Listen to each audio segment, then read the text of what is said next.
Olá, seja bem-vindo mais uma vez ao canal do Rô Cassiano Beck e hoje vamos dar sequência à nossa série Silêncio. E hoje vamos estar meditando sobre o que querem esconder de você.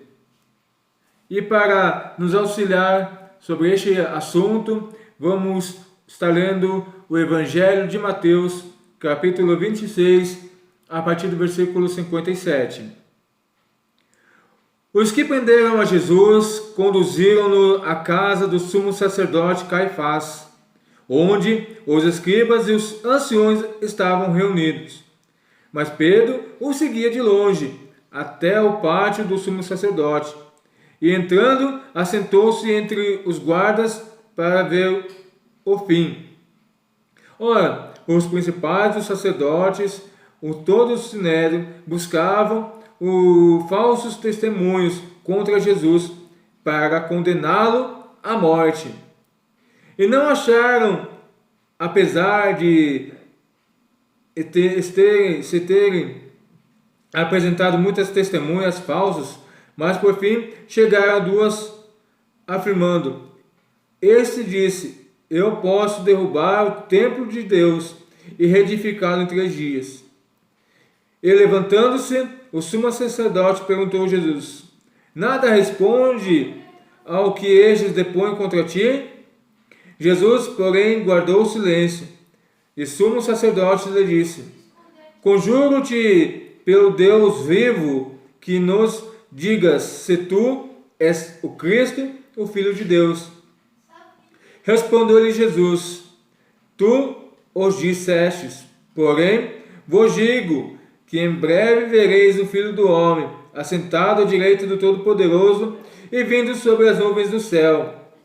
Então o sumo sacerdote rasgou as suas vestes, dizendo: Blasfemou, para que precisamos ainda de testemunhas? Vós bem ouviste sua blasfêmia? Que vos parece? E eles responderam: É réu de morte. Então uns cuspiram-lhes o rosto e davam murros, e outros esbofeteavam, dizendo: Profetiza-nos, ó Cristo, quem foi que tu bateu? Aí essa leitura, dando sequência no livro de Mateus, capítulo 27, a partir do versículo 11. Jesus foi posto perante o governador, e este o interrogou, dizendo: És tu o rei dos judeus? Respondeu-lhe: Tu o dizes. E sendo acusado pelos principais sacerdotes e pelos anciões, nada respondeu. Perguntou-lhe então Pilatos: Não ouviste quantas acusações te fizeram? Jesus nenhuma palavra lhe respondeu, de sorte que o governador estava muito admirado. Ora, por ocasião da festa, costumava o governador soltar um preso, escolhendo o povo aquele que quisesse. Tinham então um preso bem conhecido chamado Barrabás. Portanto, quando eles reunidos, perguntou-lhes a Pilatos: Qual quereis que solte? Barrabás ou Jesus chamado Cristo? Pois sabia que por inveja haviam entregado. E estando ele no tribunal, sua mulher mandou-lhe dizer: Não entres na questão desse justo, pois nem num sonho muito sofri por causa dele. Mas os principais sacerdotes, os anciões, persuadiram a multidão e que pedisse Barrabás, e disseram: Fizeram morrer a Jesus. De novo perguntou-lhes o governador: Qual dos dois quiseres vós que eu solte? Respondeu-lhes Barrabás. Disse Pilatos: Que farei então com Jesus chamado Cristo? Disseram-no: Seja crucificado, crucifiquem-no. Pilatos, porém, lhes perguntou: Qual mal fez ele? E eles mais clamavam: Seja crucificado. Então Pilatos, vendo que nada conseguia, antes o tumulto crescia, tomando água, lavou as mãos diante da multidão, dizendo: estou inocente do sangue deste homem. A responsabilidade é vossa. Incrível como o mundo quer que a gente se cale para anunciar o amor, a crucificação de um injusto.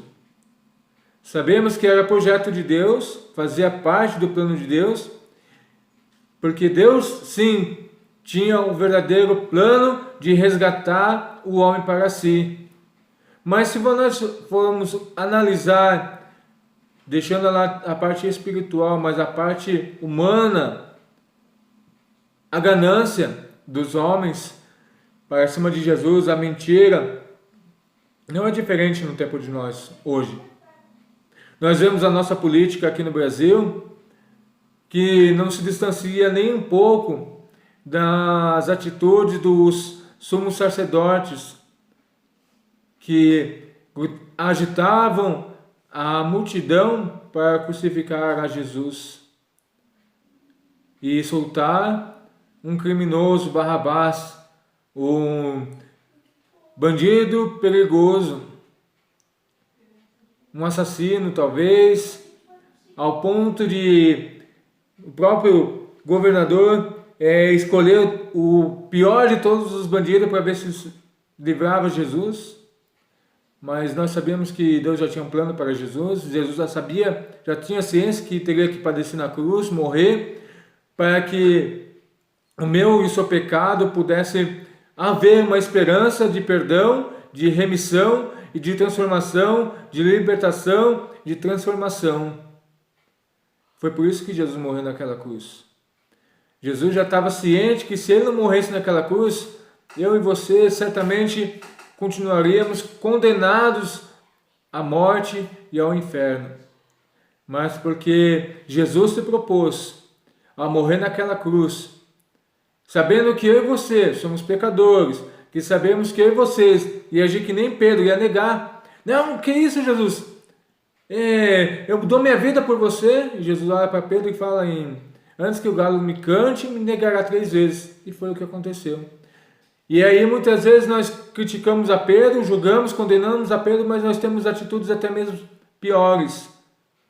Nós não sofremos perseguições, nós não estamos do lado do mestre que vai ser crucificado, já foi crucificado. Nós temos a liberdade e mesmo assim nós negamos a Jesus por capricho, negamos a Jesus por uma promoção, negamos a Jesus porque nós não queremos ficar feio perante nossos amigos, o nosso convívio social não pode ser estragado. Negamos a Jesus todo o tempo. Negamos a Jesus quando acordamos e o nosso cônjuge não é cristão muitas vezes e nós não temos coragem de anunciar a Jesus para ele ou para ela. Nós negamos a Jesus quando somos